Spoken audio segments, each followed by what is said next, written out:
The photograph was already face down on the desk when I walked into the room, and the man who put it there told me that was the first thing he did every single morning when he came into work.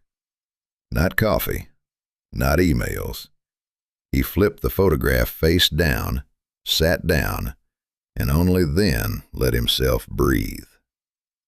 I want you to understand what kind of person this man was before I tell you what he found. His name was Daniel, and he spent 11 years as a historical researcher for a regional archive society, cataloging old documents, municipal records, land deeds, things that most people would find aggressively boring. He was methodical. He was skeptical the way only someone trained to verify sources can be skeptical. He did not believe in things he could not cross-reference. So when he tells me that a photograph made him develop a physical habit just to avoid accidentally seeing it, I do not reach for easy explanations. The box had been sitting in a back storage room for decades, sealed with a wax stamp that had cracked long ago, labeled only with a case number and the words, "Not for distribution," in faded ink.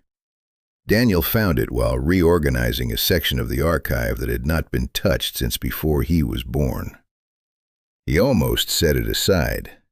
He almost filed it with the other uncatalogued materials and moved on to lunch. He told me later that he genuinely wishes he had. Inside the box were 2 logbooks, a 2-page internal memorandum from the archive's own board of directors, and the photograph. The memorandum was dated several decades back and used language he had never seen in any institutional document before. It did not say the contents were sensitive. It did not say they were unverified. It said, and I am quoting him, quoting it, that publication would create insufficient basis for community reassurance. Daniel said he read that phrase 4 times. He said that a historical archive, whose entire job is to put difficult information into the public record, had looked at whatever was in that box and decided that people should not know about it. That was the moment, before he had read a single word of either logbook, that he felt the first real pull of cold in his chest. He opened the photograph last, after spending 2 hours with the logbooks. He looked at it for about 40 seconds. Then he placed it face down. Then he sat very still for a while. The photograph showed a stone wall, the face of a vault in an old above-ground cemetery, covered in overlapping scratches cut deep into the surface. 17 sets of them, layered at different angles. When viewed from a few feet back in the right light, the scratches resolved into a shape. He would not describe the shape to me in detail. He said only that it looked like something looking out. He said that was the worst part, the specific quality of attention in the image, the sense that whatever made those marks had not been reaching toward the surface, but had been watching it, waiting. He said it felt less like evidence of something trying to escape and more like evidence of something that had already decided it did not need to. That photograph is still in the archive. Daniel still works there. He has submitted a request to have the box reclassified under restricted access. The request has been pending for 8 months. No one, he told me, seems in any particular hurry to make a decision about it. I asked him if that bothered him. He thought about it longer than I expected. Then he said, "Honestly, I think they flipped it face down too." If this kind of story is what keeps you up at night the way it keeps me up, subscribe and leave a like. It genuinely helps. And there is a lot more in the archive where this came from. To understand what was in those logbooks, you have to understand the place they were written about. And to understand the place, You have to understand a basic problem of geography that a particular city solved in a way that felt practical at the time and deeply wrong in retrospect.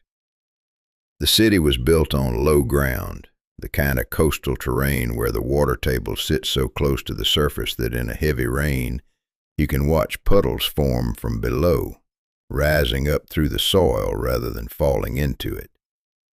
Early residents discovered within a generation that burying their dead in the ground the way everyone else did was not going to work. The earth would not hold them.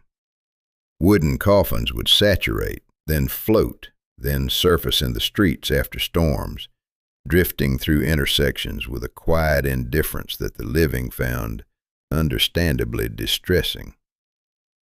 The solution was engineering. Stone vaults built above the ground, row after row, stacked sometimes 2 and 3 high, pale and dense and permanent in a way the soil below never could be. Locals called them the permanent neighborhoods. Children grew up playing within sight of them the way children in other cities grew up near parks. They were ordinary. They were maintained with the same municipal calm applied to street lighting and road repair. The city employed night watchmen at these sites, 2 per shift, dusk to dawn. The posted duties were straightforward: prevent vandalism, discourage theft of brass fixtures and iron fittings which were valuable enough to attract a reliable category of opportunist, report structural damage, which was constant in the subtropical climate, the stone always contracting and expanding with the heat, always needing attention. The job paid modestly. The hours were long and quiet. Most men who took the posting described it, at first, as the easiest work they had ever done. But there was a 4th duty, never written in any employment record, never discussed in any orientation, understood by every man who held the post within the first 2 weeks of working it. Leave the offerings alone.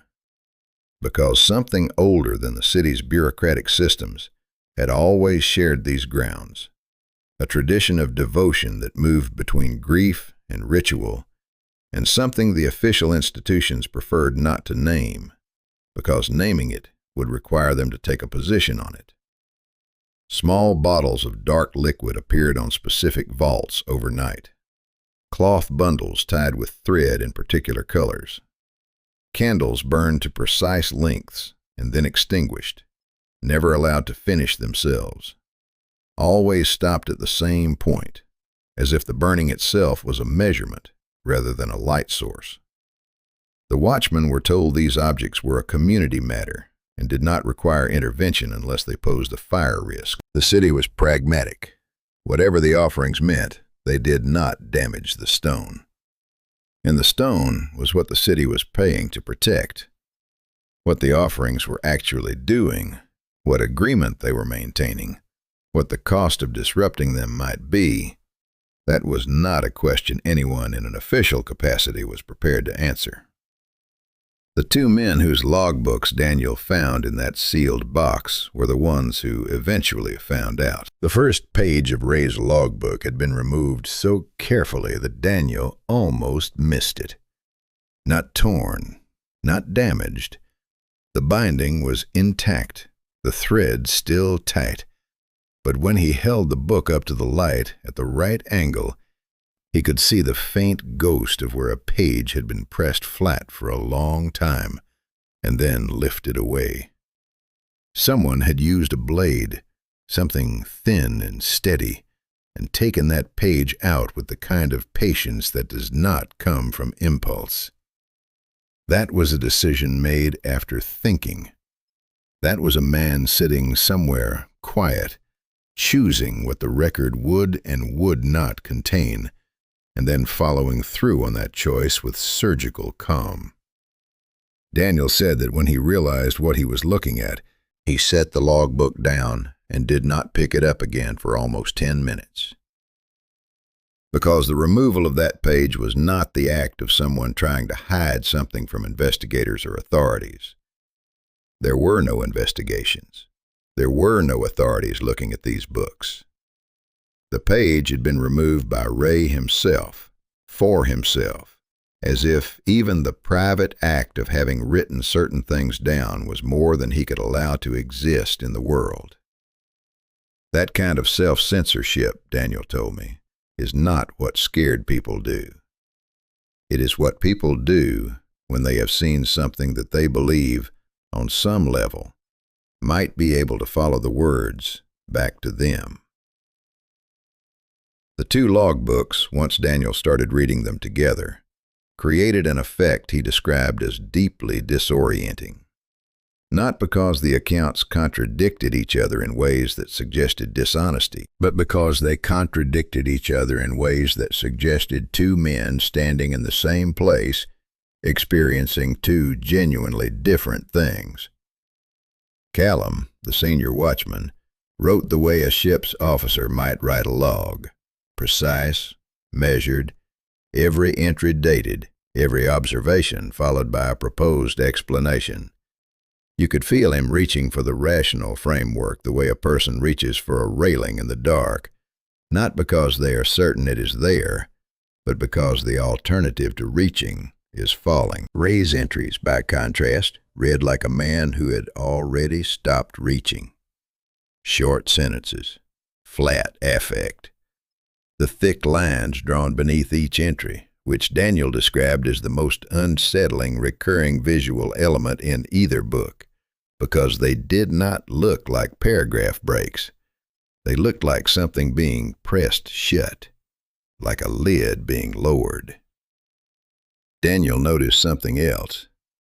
In Callum's logbook, every entry describing an unusual event was followed within a few lines by an explanation, however thin. A sound attributed to drainage, a smell attributed to the vegetation near the eastern wall, a feeling of being watched attributed to the acoustics of enclosed stone spaces at night. Callum was not lying. Daniel was certain of that. Callum genuinely believed his own explanations, or at least needed to believe them enough to write them down. But Ray never offered explanations for anything, and Ray had been there first. Ray had started his rotation 3 weeks before Callum was assigned as his partner, working the shift alone during a brief staffing gap. Whatever Ray encountered in those 3 weeks alone in the permanent neighborhoods, it had apparently cured him completely of the habit of looking for reasons. The last thing Daniel noticed before he closed both books for the night was the handwriting. Callum's stayed consistent across all his entries, steady and even, the handwriting of a man who had not fundamentally changed while writing. Ray's deteriorated. Not dramatically, not in the way people show in films where someone descends into chaos, but in the specific way that comes from someone writing faster toward the end. Smaller letters, slightly less pressure on the page, as if by the final entries he was writing not to document, but to finish, to get the words out before something interrupted him. Daniel stayed at his desk for a long time after closing those books. The archive around him was completely silent. He told me that was the first night he thought about the photograph in the box, the one he had not yet opened, and felt, for reasons he could not explain, reluctant to be alone in the room when he looked at it. Callum's first shift entry reads, on the surface, like the beginning of the most boring job in the world. He notes the temperature at the start of the shift. He notes the condition of the main gate, one hinge stiff and needing oil. He notes that the guardhouse shutter has warped slightly in the recent heat and does not close flush. He notes his new partner, Ray, as quiet and efficient, and observes that for this kind of work, those are not disadvantages. He mentions the offerings on various vaults without comment, recording their presence the way he might record the position of a fence post. He had been told to leave them alone, and he intended to. He was, by his own account, in earlier entries Daniel found cross-referenced in a separate administrative file, a former cargo ship navigator who had worked routes through regions where local customs included things the shipping company officially did not acknowledge. He was not a man who needed every practice explained to him before he could respect it. He simply noted the offerings, logged the temperature drop at midnight, recorded that the eastern row of vaults appeared structurally sound from his visual inspection, and signed off the entry in his neat, level hand. What Callum did not note, because he did not yet know which vault mattered, was that one offering in the eastern row was different from all the others. Not in its components, but in its placement. Every other offering sat on the flat top of a vault ledge, left there by hands that approached from the front, from the path side, the living side. The offering on the vault at the far end of the eastern row had been placed against the stone face itself, pressed flush against it rather than resting on any ledge, as if whoever left it was not approaching from the path, but from somewhere else entirely. Callum walked past it that first night without stopping. Ray, whose logbook entry for the same shift was exactly 4 words, did not mention it either. But those 4 words told Daniel everything about the gap between what Callum was seeing and what Ray already knew. The 4 words were simply, "It was quiet tonight."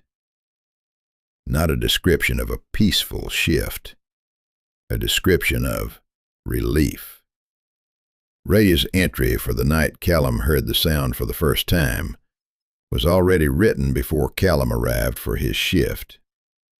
Ray had come in early, which was unusual enough that Callum noted it in his own log, and when Callum walked into the guardhouse, he found Ray already seated at the small table with his logbook closed in front of him, both hands resting flat on the cover, not reading, not writing, just sitting, with that particular stillness that is not the same as calm. Callum asked if everything was fine. Ray said yes. Callum noted the exchange and moved on. What Callum did not know, what he had no way of knowing that night, was that Ray's entry for the shift was already complete. He had written it before the shift began. 3 sentences, flat and direct as always, ending with the word back. Not as in he himself came back, as in something else did. Daniel spent a long time with those parallel entries. He laid both logbooks open side by side on his desk, the way you would compare 2 maps of the same territory, drawn by people who had been there at different times and experienced fundamentally different terrain. Callum's entry for that night runs almost a full page. He describes the sound with the careful attention of a man trying to locate a fault in a machine he is responsible for. He notes the direction it seemed to come from, the approximate duration, the quality of it.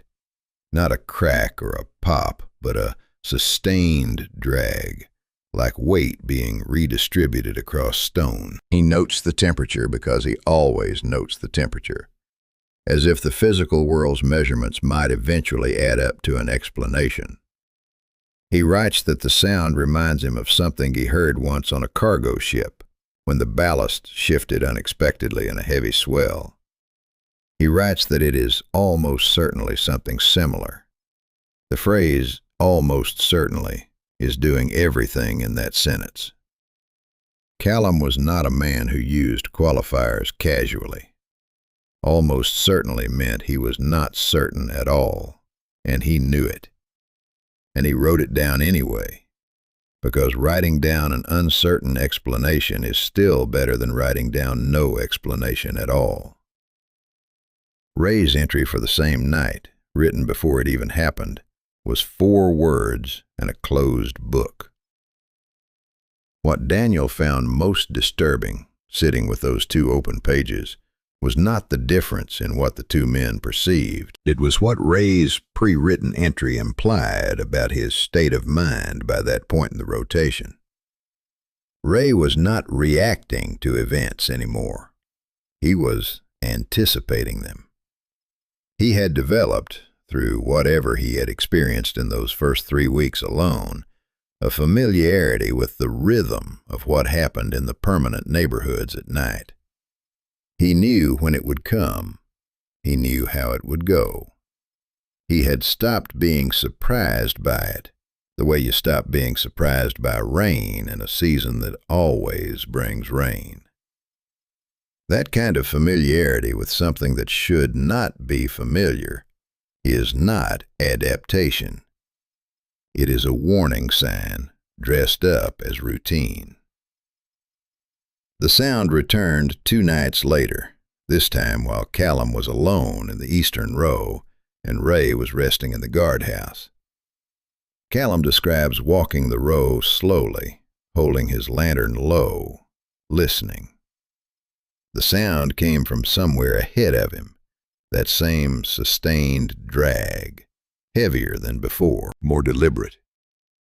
He moved toward it, and it stopped. He stood still and waited. 30 seconds, nothing. A minute, nothing. He took 3 steps forward, and it started again, slightly to his left now, as if it had relocated while he was not moving. He turned toward it, and it stopped again. He writes that this repeated 4 times before he gave up and returned to the guardhouse. He writes his acoustic explanation again.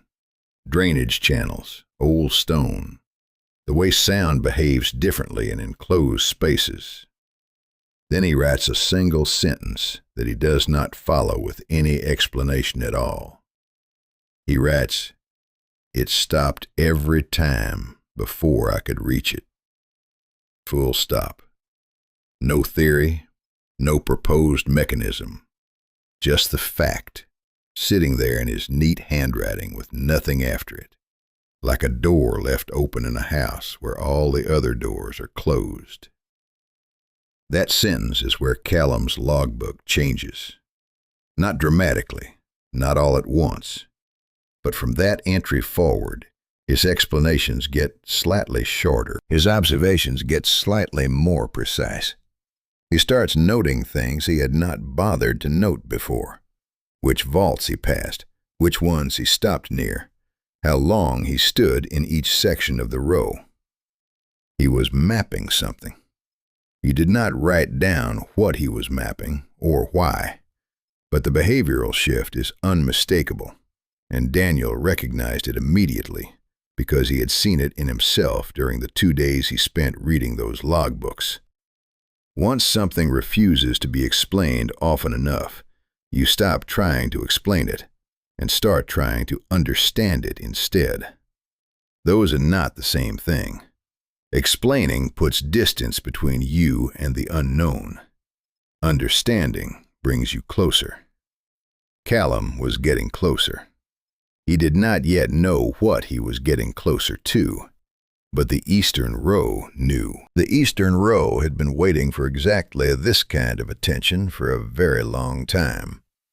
And something in the way the sound relocated each time, always just ahead of him, always just out of reach, suggested it was not trying to avoid him at all. It was leading him somewhere. The only question was whether Callum would eventually follow far enough to arrive. The night Ray stopped talking completely, Callum wrote 6 pages. That is the longest single entry in either logbook, and Daniel said reading it felt like watching someone sprint in circles, covering enormous distance while arriving nowhere. It began ordinarily enough. Callum arrived for the shift, Ray was already there, as had become his habit, and they walked the first patrol together in silence. The Eastern Row was quiet. The offerings on Vault 9 were undisturbed. The temperature was dropping faster than usual for the season. Callum noted all of this with his customary precision. What he did not note, because he did not witness it, was what had happened to Ray during the previous afternoon, the gap between shifts, the hours when both men were supposed to be at home, sleeping. Ray's logbook has no entry for those hours. There is a page for that day, but the page is blank except for a single horizontal line drawn across the bottom of it, pressed so hard into the paper that it scored the page beneath as well. Daniel held that page up to the light for a long time. The line was not drawn in one stroke. It had been gone over repeatedly, back and forth, the way you press a wound closed with your thumb. Whatever Ray needed to seal that day, he needed to be very sure it stayed sealed. 3 hours into that shift, Callum noticed Ray had stopped moving. They had split to cover opposite sides of the grounds, standard rotation, and when Callum came back around the southern path, he found Ray standing completely still near the junction of the central and eastern walkways, facing the far end of the row, not walking, not scanning, not doing any part of his job, just standing. Callum called his name twice. Ray turned, looked at him with an expression Callum describes as someone returning from a significant distance, nodded once, and resumed walking. Callum ratched that he watched Ray for the next hour without being obvious about it, and that Ray performed every duty correctly, checked every gate, walked every row, logged every observation. But he never once looked directly at Vault 9. Not when he passed it going east. Not when he passed it going west. Every time he reached that section of the row, his gaze went slightly above it, or to the vault beside it, or to the path itself. It was so consistent that Callum began timing it. He writes, "Ray has not looked directly at Vault 9 in over an hour of patrols. I do not know if he is afraid of what he might see there, or afraid of what might see him looking." That sentence, Daniel told me, was the moment Callum stopped being a man writing a maintenance log and became a man writing a testimony. When Callum asked Ray directly at the end of the shift whether he was all right, Ray said he was fine. When Callum asked whether anything had happened during the previous day, Ray said no. When Callum stood in the doorway of the guardhouse and watched Ray walk out into the early morning light, he writes that Ray paused at the gate just for a second and looked back over his shoulder. Not at Callum, at the eastern row. And then he left. Callum stood there for a moment after the gate closed, looking at the same row, and writes that it looked exactly the way it always looked. Stone and shadow and still air, and the small dark shapes of the offerings pressed against Vault 9. Everything normal. Everything exactly as it should be. He writes, "I cannot explain why looking at something completely ordinary made the hair on my arms stand up." He does not try to explain it. He just records it, closes the entry, and walks home. 6 pages to arrive at a feeling he could not name. Ray arrived at the same feeling in a blank page and a scored line. 2 nights after that, Callum found the scratches. He had been making a point of stopping at Vault 9 on every pass through the eastern row, not because he had been instructed to, but because the mapping instinct that had taken hold of him weeks earlier kept directing him back to that specific point. He held his lantern close to the stone face and saw them immediately. 5 vertical cuts in the surface of the vault, each one several inches long, running parallel with a spacing that was too even to be accidental.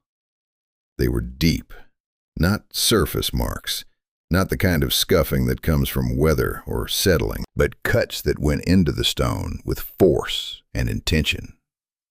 Callum ran his fingers along them and writes that the edges were sharp enough to catch his skin. Fresh. The stone dust was still pale, not yet darkened by the humidity in the air. These had been made recently, that night or the night before. He took out his measuring tape, because of course he did, because Callum was the kind of man who carried a measuring tape on night patrol through a cemetery. And he measured the spacing between the cuts and the depth he could reach with the tip of his finger. Then he measured something else. He measured the width of the gap between the cuts and compared it against his own hand with his fingers pressed together.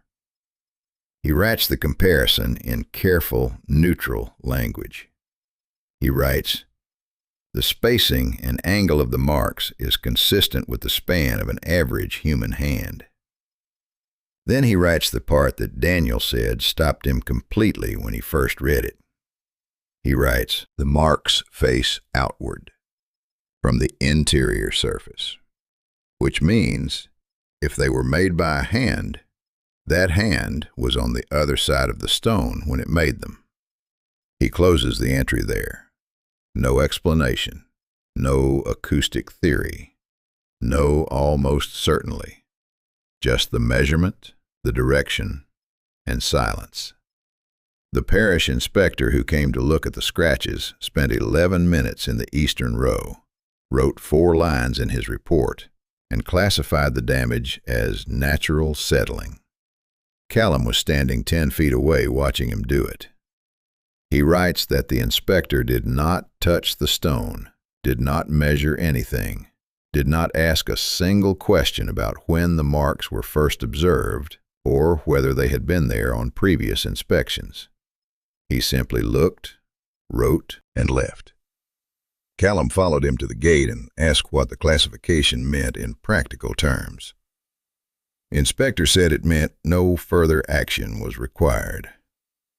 Callum asked whether anyone would be checking the interior of the vault. The inspector stopped walking, turned around, looked at Callum for a moment with the expression of a man who has just been asked something he finds unreasonable, and said that opening a sealed vault required a formal petition from a registered next of kin, and that as far as he was aware, no living relative had made any such request. Then he left. Callum stood at the gate and watched him go, and wrote later that evening that the inspection had the quality of a performance. Not a deceptive one. The inspector was not hiding anything. He simply had no framework for what he had looked at, and rather than acquire one, he had reached for the nearest available category and applied it. Callum understood the impulse entirely. He had been doing the same thing for weeks. The difference was that Callum had measured the scratches. The inspector had not. That same night, the offerings on Vault 9 were disturbed for the first time. Not removed, not scattered, but rearranged. The cloth bundle had been untied and retied, with the knot on the opposite side. The candles had been moved 2 inches to the left, precisely, uniformly, all 3 of them shifted by the same distance in the same direction. The small bottle of dark liquid had been turned so its cork faced the vault stone rather than the path. Callum documented all of this with his measuring tape and his careful handwriting, comparing each object's position against his notes from the previous 3 patrols. The changes were deliberate.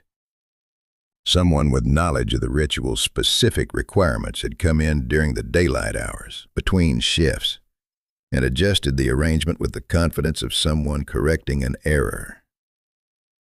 Callum writes, "The offering was not vandalized, it was corrected. That distinction matters, and I am not sure I understand why yet."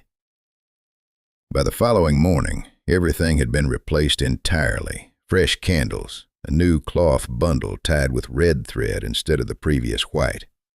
A different bottle, darker glass, the liquid inside catching the early light with a density that suggested it was not water. Someone had been there before dawn, removed the previous arrangement, and installed a new one with what Callum's entry can only describe as professional thoroughness. He writes that he arrived at the beginning of his shift and stood in front of Vault 9 for a full minute, just looking at the new arrangement before he wrote anything down. He writes, "Someone is maintaining this with a regularity and a precision that goes beyond personal devotion. This is not grief. This is administration." He does not elaborate on what he means by administration, but Daniel, reading that word in a sealed archive box decades later, said it landed in his chest like a stone dropped into still water. Because administration implies an ongoing agreement. It implies terms. And terms, once established, can be violated. Callum spent the next several shifts researching the vault itself. He found the burial records through the parish administrative office, telling the clerk he needed them for a structural assessment report, which was not entirely untrue. The woman interred in Vault 9 had passed away almost 20 years earlier, under circumstances the record described only as sudden. She had been in her mid-30s. No cause was listed beyond that single word. Her name was Margaret Voss. She had lived in the city her entire life. No surviving spouse listed. One sibling who had moved away years before her passing and whose current whereabouts were marked as unknown. The record had been amended twice after the initial filing, small administrative corrections to the dates, but Callum, who had spent years reading shipping manifests and cargo logs and understood how official records worked, noticed that the amendments had not been signed by the same clerk who filed the original. Someone else had come back to the record later and adjusted it. He writes, "The dates as amended do not quite align with the structural timeline of the vault itself. The vault was prepared before the recorded date of passing, by several days." He closed the records office and walked back to the cemetery in the early evening light before his shift officially began, and stood at the eastern row looking at Vault 9, with everything he now knew about it sitting in his chest, alongside everything he still could not explain. Margaret Voss, mid-30s, sudden, a vault prepared too early, offerings maintained by someone with the precision of a contractor honoring a long-term agreement, scratches pressed outward from the interior of a sealed stone chamber, and a young man named Ray, who had been alone in this cemetery for 3 weeks before Callum arrived, who wrote his entries in advance and drew thick lines beneath them, and had not once in weeks looked directly at this vault while walking past it. Callum stood there until the light started to go, and then he wrote in his logbook, before the shift even began, a single line. He wrote, "I think Ray knows whose hand made those marks." He underlined it, once. Not in the heavy, repeated way Ray underlined things. Just once, firmly, the way you write something you intend to act on. That night the smell arrived for the first time. Both logbooks recorded independently. Callum describes it appearing around the midpoint of the shift, sudden and sourceless, the way a sound sometimes seems to come from inside your own head rather than from the room around you. He writes that it reminded him of the river on a warm morning, that particular mix of moving water and green vegetation, and something underneath both of those things that was neither plant nor water, but was simply the smell of a place that had been accumulating time for longer than anyone currently alive could account for. Sweet, but not pleasant. Full, but not clean. He walked the entire perimeter trying to locate a source and found nothing. No standing water, no flowering plants near the eastern row, no explanation. He writes, The smell has no origin I can find, which means either my senses are unreliable or the origin is not a place I have access to. Ray's entry for the same night is the longest he had written in weeks. Not in words, there are only 9 of them, but in pressure. Daniel said you could feel the weight of the pen through the page from the other side. Ray wrote, "It smells like this when it is getting closer to something." 9 words, and a line beneath them so deep it split the paper at one corner. Closer to something. Not closer to someone. Not closer to them. Something. That single word choice, Daniel told me, is what kept him awake the night he first read it. Because it suggested Ray had, at some point during those 3 weeks alone, arrived at a conclusion about the nature of what occupied Vault 9. And the conclusion was not that it was a person anymore. A letter appeared in Daniel's mailbox 3 weeks into his research, sent by a woman he had never contacted, about a place he had never publicly mentioned to anyone. He had told no one about the box. He had filed no reports, made no inquiries, sent no correspondence. The archive research was entirely internal, entirely quiet. The kind of slow, personal project that exists only in a person's own notes, in the back corner of their own mind. And yet the letter was addressed to him by name at his work address, and in the first sentence the woman wrote that she had read about the logbooks in a newspaper article from several decades back, and had been waiting, she said, for someone to finally look properly at what was in that box. Daniel read the letter twice, standing at his desk, before he sat down.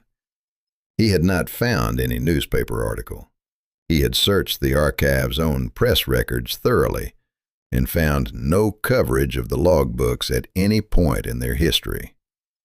He wrote back to the return address the same day. The letter came back to him 3 weeks later, undelivered, marked with a forwarding stamp that had been applied and then crossed out by hand, as if someone had started to redirect it and then changed their mind. The woman's name, as written on the envelope, was Clara. She did not give a last name. In the body of the letter, she described visiting the permanent neighborhoods during the period covered by the logbooks, not as a watchman, not as a researcher, but as a mourner. She had gone to pay her respects to someone interred in the western section, nowhere near the eastern row, and she had taken the long way back to the gate, walking the perimeter path the way visitors sometimes did in the evenings when the light was still good. She described passing the eastern row and seeing a figure standing between the vaults, tall, completely still, facing the interior of the row rather than the path, the way someone stands when they are looking at something specific, when they have found what they came for and are simply regarding it. Clara wrote that she assumed it was one of the night watchmen starting an early shift. She did not stop. She did not look back. She went home. She wrote that she had thought about that figure on and off for the rest of her life, the particular quality of its stillness, and that she had never been able to fully explain to herself why she had not looked back. She said it was not fear exactly. She said it was more like the feeling of walking past a conversation that is not meant for you. A sense of boundary, she wrote, that her body understood before her mind had a chance to argue with it. Daniel read that phrase and then read the part that came directly after it, which was the part that made him set the letter down on his desk and sit very still for a moment. Clara wrote that she had not seen the figure from the front. She had seen it from the side, in profile, as she passed the gap between 2 vault rows. And she wrote that the proportions were not quite right. Not dramatically, not in any way she could have articulated to someone who had not seen it themselves. But the neck, she wrote, sat on the shoulders at an angle that she had spent years telling herself was a trick of the evening light. The letter ended there. No closing line. Just her first name and a return address that no longer received mail. Daniel cross-referenced the date Clara gave for her visit against the logbooks. Her evening in the permanent neighborhoods fell exactly 1 week before the night both Callum and Ray recorded the smell for the first time. 1 week before Ray wrote that it smells like this when it is getting closer to something. Clara had walked past the eastern row and seen a figure that was not quite right standing between the vaults, and she had kept walking, and she had not looked back. And a week later, the smell arrived, and then everything accelerated. Daniel wrote in his own research notes, which he kept in a separate folder from the archival materials, that the timing suggested a sequence. Something had been moving through a process with its own internal logic and its own internal schedule, and the two watchmen had been present for the final stages of it, without understanding what they were witnessing until it was already in its final form. On the night the sound spread across the entire eastern row for the first time, Callum's entry begins in the middle of a sentence. He had started writing at his usual pace, and then something happened, and the handwriting lurches mid-word, the letters compressing and tilting forward, as if his hand suddenly needed to move faster than his pen could manage. The sentence he had been writing was about the temperature. He was recording the temperature drop when the sound started, not from Vault 9, not from a single point, but from the entire eastern wall simultaneously. A low, distributed grinding that Callum writes felt more physical than auditory, more like a vibration that entered through the soles of his boots and traveled upward than like a sound that entered through his ears. He describes it as the difference between hearing thunder and standing inside it. His lantern began performing badly almost immediately.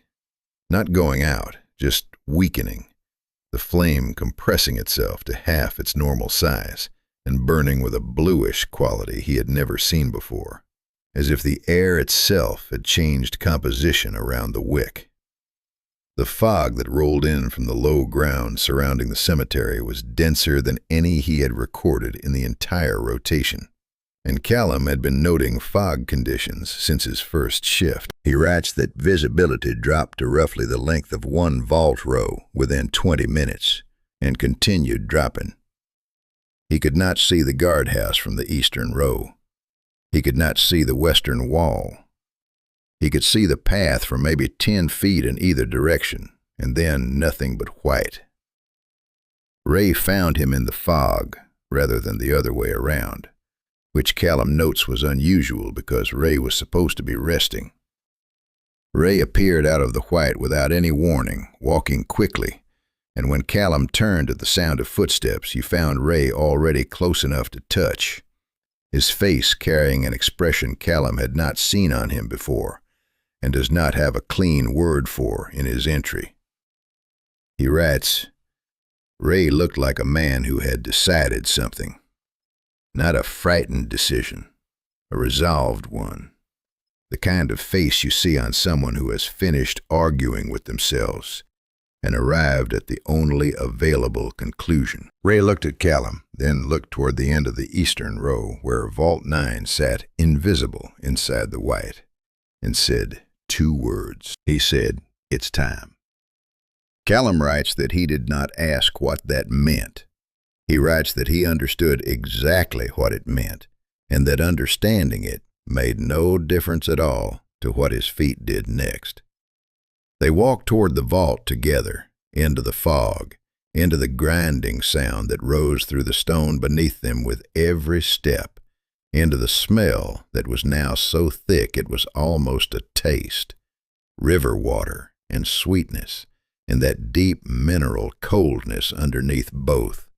The smell of sealed air finally unsealing. They walked toward it because Ray had already known this night was coming, and Callum had been mapping his way toward it for weeks without admitting that was what he was doing. And Vault 9 was waiting at the end of the row, the way a door waits, with the absolute patience of something that has never doubted it would eventually be opened. Vault 9 was open, not broken, not damaged. The stone face had simply moved, sliding laterally along its base the way a drawer slides, smooth and deliberate, exposing a gap along the left edge wide enough to put your forearm through.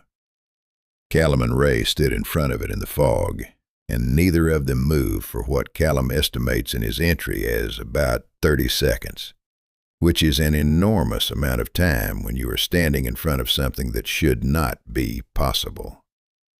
The grinding sound had stopped the moment they reached the vault, the way the dragging sound had always stopped when Callum approached it during those early patrols, except this time it did not feel like retreat. It felt like arrival, like the sound had been leading them here for weeks and had simply stopped because it had finished its job. Callum writes that the gap exhaled. That is the word he uses. Not that air moved outward, not that there was a draft, but that the gap exhaled. Once, slowly, the way a person exhales when they have been holding their breath for a long time and have finally decided to let it go.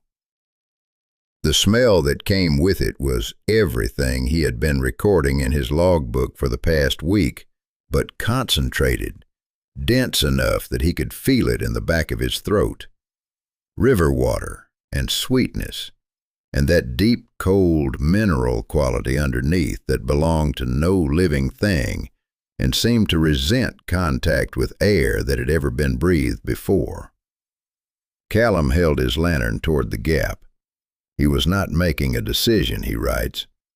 His arm simply moved the way arms move when the rest of the body has not yet caught up with what it intends to do. The flame did not flicker. It did not gutter in a draft. It simply diminished, smoothly and completely, like a sound faded by distance, except the lantern was not moving anywhere. The flame went from full to nothing in the space of 2 seconds, and the darkness that replaced it was not ordinary darkness. Ordinary darkness is the absence of light. What came from inside that gap had weight to it. Callum uses that word specifically and returns to it twice more in the entry. Weight. The sense that the darkness inside Vault 9 had substance, that it occupied space the way objects occupy space, that it was not empty in there, but full of something that light could not enter. He stood with a dead lantern in front of a gap in a stone vault in fog so thick he could not see the path behind him. And then, from inside the weight, something moved. He saw it the way you see something in a dark room when your eyes have adjusted as far as they can go, and there is still not enough light, but your brain assembles the shape anyway from what little information it has. 2 points of faint luminescence inside the vault, set at a height that put them well above his own eye level, separated by a distance that was consistent with a face, if the face belonged to something standing inside the chamber. They were not bright. They were not even clearly visible. They were the visual equivalent of a sound heard through a wall, present enough to be certain of, not clear enough to fully define. Callum shifted his weight to his left foot. The 2 points followed his movement, tracking him with the smooth, continuous attention of something that was not guessing where he was, but knew precisely. He shifted back. They followed. He writes that his first coherent thought was that he was looking at reflected light from somewhere. His lantern, the fog, some ambient source, and that the reflection was coincidental. He writes that he held this thought for approximately 4 seconds before he accepted that his lantern was not lit, and the fog had no light source, and there was no coincidence operating in that gap. There was attention. There was specific, focused, patient attention directed at him from inside a sealed vault that had been sealed for 20 years. He writes, "I am a man who has seen most things. I have stood in weather that would pull a lesser person off their feet. I have worked in ports where the local understanding of what exists in the world is considerably broader than the one I was raised with. I have never before stood in a place and felt that the place was looking back." He does not write what he did next. He does not need to. Ray's entry for the same moment picks up exactly where Callum's stops. Ray did not see what was inside the vault, or rather, he saw something else entirely, something that demanded his complete attention before he could look at anything further. He saw the hand. It came through the gap at the pace of someone who has decided that pace no longer matters. Fingers first, each one extending into the outside air with the careful deliberation of something reacquainting itself with a temperature it had not felt in a long time. Ray writes that his first thought, before he had processed what he was actually seeing, was that the proportions were wrong. Not in a way his eyes rejected immediately, but in the way a familiar thing looks wrong in a dream. Everything present, everything functional, but the relationships between the parts slightly off in a way that takes a moment to locate. The fingers were too long. Not grotesquely, not impossibly, but measurably. And the extra length was not distributed evenly. It was in the segments, in the spaces between the joints, as if whoever or whatever owned this hand had been assembled with a slightly different set of measurements than the ones Ray had grown up understanding as standard. The joints bent correctly. They just bent through a slightly larger range than joints are supposed to bend through. Ray writes that watching the hand move was like watching a language he almost spoke. Everything recognizable. Nothing quite right. The hand pressed flat against the outer face of the stone and pushed. The gap widened by another inch. The weight inside the vault shifted forward, and the smell intensified to the point where Ray writes that he stopped being able to smell it as a smell and started experiencing it as a presence, the way a sound becomes a physical sensation when it is loud enough. He writes one more sentence before the entry breaks into the next section, and it is the sentence Daniel told me he has thought about every single day since reading it. Ray writes, "It was not pushing to get out. It was pushing because it had already decided it was out, and the stone was simply the last thing that had not been informed yet." Callum ran. He writes this with the same flat directness he used to record temperature readings and gate conditions. No drama, no self-justification, just the fact.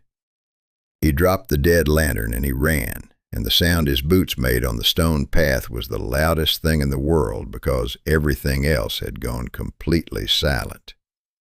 The grinding from the other vaults had stopped.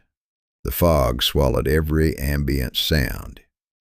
There was just his own footsteps and his own breathing, and the path beneath him that he could barely see, and the guardhouse somewhere ahead that he navigated toward from memory, because his eyes were not giving him anything useful.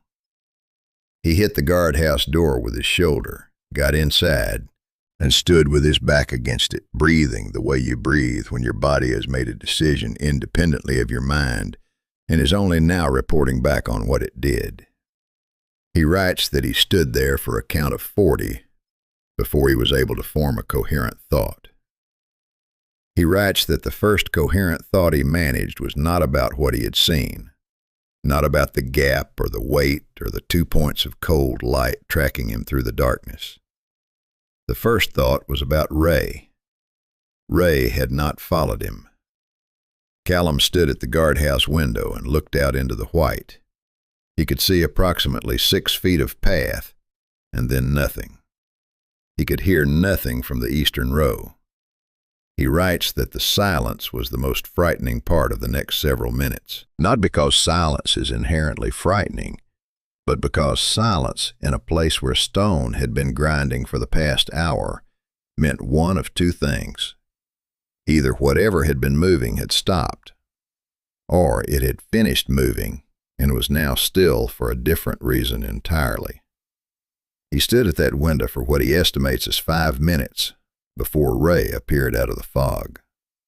Walking at a normal pace, not running, not looking behind him, just walking, the way you walk when you have left a place you intend never to return to, and you have made your peace with that decision before you took the first step.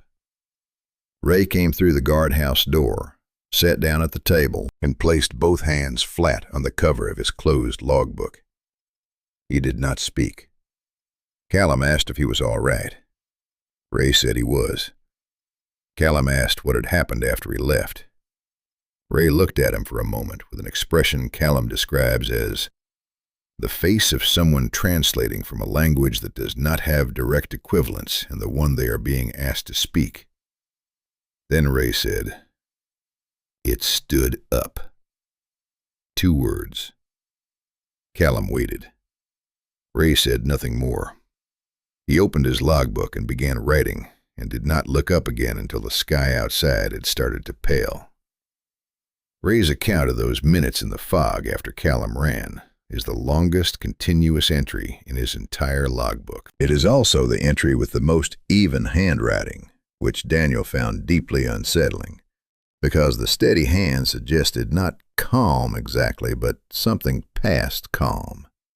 The specific stillness that comes after a person has processed the worst of something and arrived at a place on the other side of it, where the ordinary functions of the body simply continue. Ray writes that the figure cleared the gap in stages, the way something moves when it is relearning a sequence of actions from the beginning.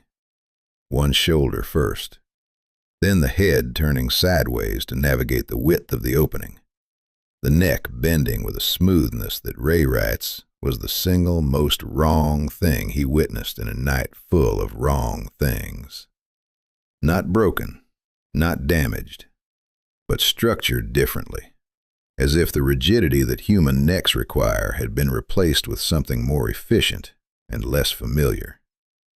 The figure straightened once it was clear of the stone. Ray writes that it was tall, noticeably taller than either of the 2 men, and that it stood the way someone stands when they have just remembered that standing is a thing they do, each joint finding its position with a deliberateness that suggested the body was not automatic yet, that it was still consulting itself. It did not look at Ray immediately. It looked at the vault behind it, just for a moment, the way you look at a room you are leaving for the last time, taking a last inventory. Then it looked at Ray. He writes that her face was Margaret Voss.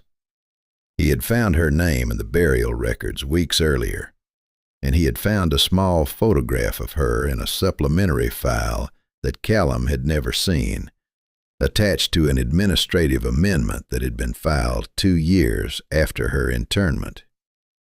Ray had looked at that photograph for a long time.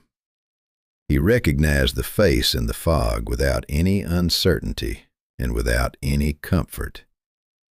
She did not look the way the photograph looked, not because she had changed, but because the photograph had captured a person in a moment of ordinary life, and what stood in front of Ray was not in an ordinary moment. She looked at him with an expression he can only describe as the expression of someone who has arrived somewhere they are owed and finds the condition of the place acceptable. Not pleased, not threatening, simply present, with the absolute completeness of something that has finished waiting and has no remaining relationship with the concept of waiting at all. Then she turned and walked between the vault rows, moving away from him, her gait slow and reconsidering itself with each step, and the fog closed around her like water closing over a stone, and she was gone. Ray stood alone in the eastern row. He writes that the air temperature dropped sharply in the seconds after she moved away, a drop he felt through his jacket and his shirt, and against the skin of his forearms where his sleeves were rolled. Then from multiple points along the wall, the grinding began again. Not from Vault 9, from the others, from all of them. Ray writes that he did not count how many. He writes that he stood in the path between the rows and listened to the stone moving around him on every side and made no attempt to intervene. Because by that point, he had understood something that Callum's logbook spent dozens of pages trying not to arrive at. He writes it in a single sentence. He writes, "You cannot guard a place that was never yours to begin with." He drew a line under it, walked to the guardhouse, sat down, and waited for morning with his hands flat on his closed logbook and nothing left to protect. When the sun came up, every vault in the eastern row was sealed. Not approximately sealed, not mostly sealed, but completely.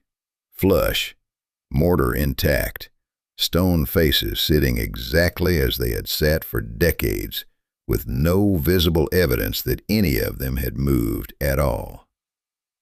Callum walked the row at first light, while Ray sat in the guardhouse with his logbook closed and did not come out. Callum pressed his hands against the face of every vault he passed, methodically, starting from the western end and working east, feeling the stone for warmth or vibration, or any physical trace of what he had heard grinding through it for the better part of the night. Everything was cold. Everything was still. The fog had lifted completely, which was unusual for that hour, and the morning light sat flat and clean across the white stone surfaces, as if the night had been a different country that the day had no interest in acknowledging. Callum writes that he stopped at Vault 9 last. He stood in front of it with his hands at his sides and looked at it for a long time before he touched it. When he finally pressed his palm flat against the stone face, he writes that it felt the same as all the others. Cold. Still. Indifferent to his hand, the way stone has always been indifferent to human hands. He writes, "I have spent weeks mapping this place, and I cannot find a single mark that the night left on it. Only the marks it left on us." He counted the scratches on the vault face while he stood there. The original 5 were still there. Around and through them, additional sets had been added overnight. The new marks cut with the same depth and the same sharp edges as the first. All of them pressed outward from the interior surface, all of them made from the inside. 17 sets total. He counted 3 times to be certain. Then he wrote the number down, put his logbook in his jacket pocket, and walked back to the guardhouse. Ray was standing when Callum came through the door, already wearing his coat, his logbook tucked under his arm. He looked at Callum without surprise, the way you look at someone when you have been expecting them, and the only remaining question was timing. Callum asked him what they were going to do. Ray said he was going home. Callum asked about their next shift, about the report they were required to file, about the 17 sets of scratches on the interior face of a sealed vault that had been sealed for 20 years. Ray looked at him with the patience of a man who has already had every version of this conversation inside his own head, and reached the same conclusion every time. He said, "Write what you want." Then he walked out. Callum stood in the empty guardhouse and looked at the table where Ray's logbook had been sitting for weeks, at the small, dark impressions the cover had left in the wood from the weight of Ray's hands pressing down on it night after night. And he made a decision. He filed a standard end-of-rotation report with the parish office. Structural observations, gate conditions, maintenance recommendations. Nothing about the sounds. Nothing about Vault 9. Nothing about the night the fog came in and the stone moved and the smell filled the eastern row like something breathing out after a long interval of holding it in. He wrote the report in 20 minutes, signed it, and submitted it. It was the last document he ever produced for the parish. He did not formally resign. He simply did not return for his next shift. The parish sent a letter 2 weeks later asking about his absence. He did not reply. Some silences, Callum had apparently decided, are the only honest response available. Daniel found Callum's resignation letter, the one he never sent, tucked into the back cover of the logbook. It was a single paragraph, written in the same neat, even hand as all his entries, except that at the end of the final sentence, the pen had continued moving after the last word, trailing off the page in a line that went nowhere, the way a pen moves when the hand holding it has stopped thinking about the pen. The letter said that he was leaving the post because he had become unable to perform its primary function. The primary function of a night watchman, he wrote, is to maintain the boundary between the grounds and everything outside them. He wrote that he had come to understand, over the course of this rotation, that the boundary he had been employed to maintain did not run along the perimeter wall. It ran through the middle of the eastern row.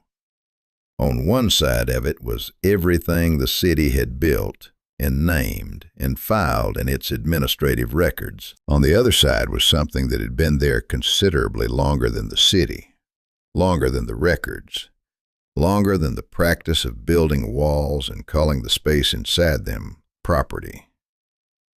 He wrote that he had been hired to guard a place. He had not been hired to guard it from what was already living in it.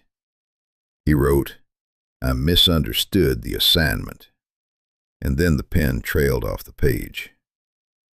Daniel read that letter 4 times. He said that on the 4th reading, he realized it was not a resignation at all. It was an apology. Callum was apologizing to the permanent neighborhoods for having presumed, for all those weeks of careful mapping and measured explanations and almost certainties, that the place required his protection rather than simply his respect. Daniel put both logbooks back in the box on the last day he spent with them. He put Clara's letter in with them. He put the internal memorandum back in its original position, and then he picked up the photograph for the 3rd and final time and looked at it in full daylight for as long as he could manage, which was not very long. The 17 sets of scratches on Vault 9, when viewed from a distance of several feet in good light, resolved into a shape that his brain assembled against his will, the way it assembles faces in random patterns, because human perception is built to find faces and cannot be instructed to stop. The shape was a face. Not a specific face, not a face he could have described in detail afterward, just the clear and complete impression of a face, looking outward from the interior of the stone, with an expression that Daniel said he has never found adequate words for. Not anger, not hunger, something quieter and more permanent than either of those things. The expression of something that has been exactly where it is for a very long time, and has no intention of being anywhere else, and is entirely at peace with that fact, and finds the attention of the living neither threatening nor welcoming, but simply beside the point. He put the photograph face down in the box. He sealed it. He filed a reclassification request and put the box back on the shelf. The request is still pending. The box is still there. And the permanent neighborhoods are still maintained by the city. 2 watchmen per shift, dusk to dawn, with a standing instruction that has never been removed from the posting requirements. Leave the offerings undisturbed. Here is what I take from all of this, and I have thought about it a great deal. We spend enormous energy drawing lines between what belongs to us and what does not, between the space we occupy and the space we merely pass through. We build walls and file paperwork and employ people to stand at the boundary and make sure the categories stay where we put them. But some places were full long before we arrived with our measuring tapes and our administrative records. And the things that filled them did not sign any agreement recognizing our authority to manage the boundary from our side. The 2 men in those logbooks were not victims of something that came for them. They were guests who stayed past a certain hour and found out what the house was like when the actual residents came home. The only question is what you would have done in their place. If you had been standing in that fog with the stone moving and the smell in the air and the gap in the vault getting wider, would you have run like Callum? Or would you have stayed like Ray and watched the whole thing through to the end? Think about your answer carefully before you put it in the comments, because I suspect what you choose says something true about you that most people spend their whole lives not finding out. If this story kept you with it all the way to the end, leave a like and subscribe. There are more accounts in the archive, and some of them are considerably harder to explain than this one.